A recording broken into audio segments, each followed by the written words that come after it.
Bonjour à toutes et toutes, on se voit aujourd'hui pour faire un tuto sur le dédale de Mirrorwalk, parce que je me suis rendu compte autour de moi que beaucoup de joueurs n'osaient pas y aller, juste parce qu'ils avaient tenté leur chance et ils avaient perdu leurs cristaux, enfin ça s'était super mal placé.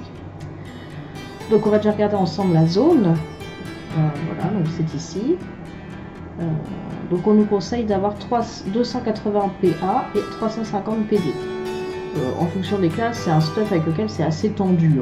Moi, en tant que dompteuse, quand j'y allais avec ce stuff-là, c'était pas évident. Donc c'est pour ça que on va faire cette petite vidéo aujourd'hui, donc pour vous expliquer dans quel ordre taper les mobs, comment s'équiper, etc. Bon, ça c'est mon stuff actuel. Voilà, bon, effectivement, là je suis bien au-delà de ce qui est conseillé, donc il ne faudra pas regarder mon combat, c'est pas très révélateur au niveau de ce que vous allez prendre comme dégâts.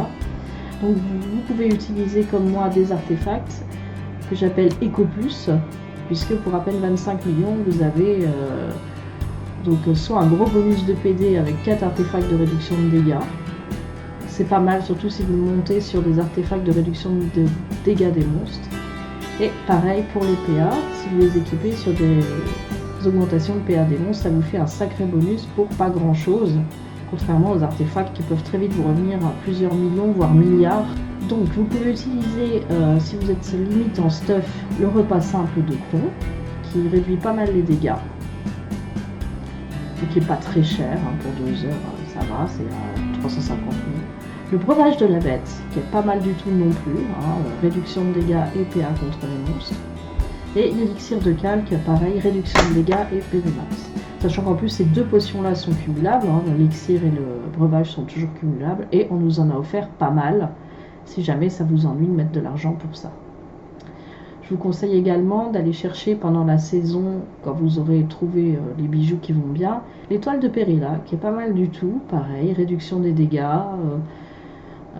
et en pourcentage, parce que les pourcentages c'est toujours plus élevé que les PD bruts, on va dire. Voilà, donc c'est pas mal de l'utiliser si jamais vous avez tout juste le stuff qui va bien. Voilà. Allez, on se rejoint tout de suite sur la zone pour regarder les quêtes. Donc voilà, là on vient d'arriver donc sur la zone. Vous verrez le PNJ qui va vous donner 3 quêtes. Des quêtes où il faut tuer des Mirrorwalk, des lieutenants et le boss Mercedes. Donc il fera l'objet de ma prochaine vidéo. Puisque vu qu'il y a de moins en moins de monde sur cette zone, puisque les gens commencent à être équipés en flammes pour la Bresca, tuer le boss tout seul c'est possible si on fait les choses bien. Alors le combat, donc là on va entrer dans le tunnel. Voilà, donc sachez que sur la zone il y a 5 tunnels et des tunnels où on est complètement tranquille, c'est-à-dire que personne, pour ceux qui n'aiment pas faire des duels for spot par exemple, personne ne va venir vous embêter une fois que vous êtes dedans. Ce qui est aussi sympa, c'est d'y aller en guilde, hop, chacun sa petite salle à 5 et à la fin on se rejoint sur le boss. Donc là voilà, le combat va commencer, les Murakas se réveillent. Voilà, donc on tape tranquillement. Alors j'ai écourté volontairement la vidéo puisque une phase dure 12 minutes et entre chaque phase vous avez une micro-pause de 30 secondes, 1 minute. Voilà, donc là je tape les ZAD. Voilà, donc ça va être comme ça tout du long. Et de temps en temps vous aurez, donc ça c'est très important, un tunnel. Tunnel qui va vous faire popper des petits insectes verts qui vont foncer dessus et vous mettre un gros dot. Donc dégâts dans le temps, de poison. Soit dit en passant, on peut le cleaner avec une potion qu'on achète à l'HV, voilà, mais c'est un peu galère, parce qu'en plus le temps de reset est de 30 secondes. Donc là vous voyez, il y a une couveuse. Donc la couveuse, elle aussi fait popper ces fameux insectes verts, voilà, vous voyez, hop, qui m'arrivent dessus là.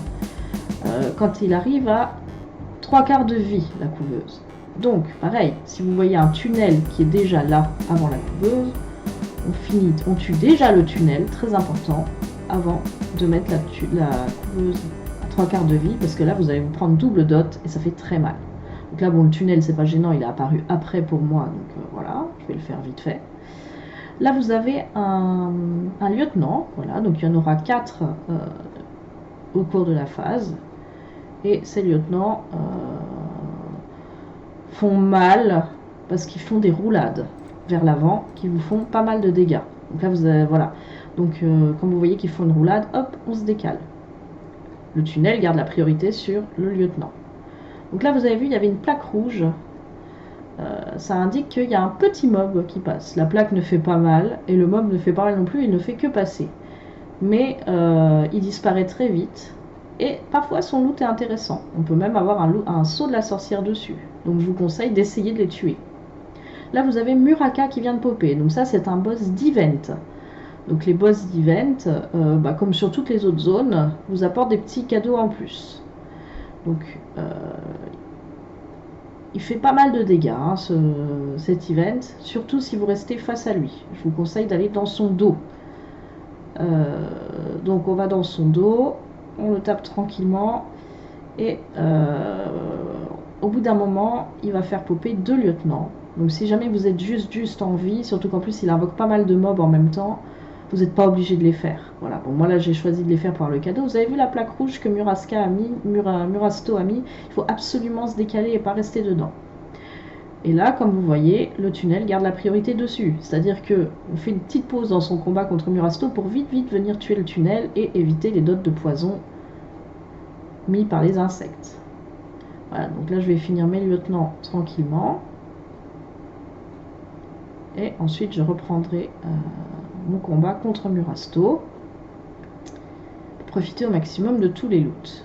Donc j'ai reçu un cristal de Murowok. On verra la semaine prochaine donc à quoi ces cristaux servent sur Mercedes.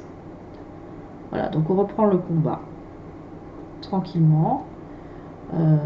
Et au bout des 12 minutes, hop, le tunnel de Murowak est activé, le silence. Voilà, donc là vous avez une petite pause de 30 secondes, comme je disais, à 1 minute. Alors, ce que je disais, donc, en résumé de cette vidéo, ce que je pourrais dire, c'est que la priorité, ce sont les tunnels. Voilà.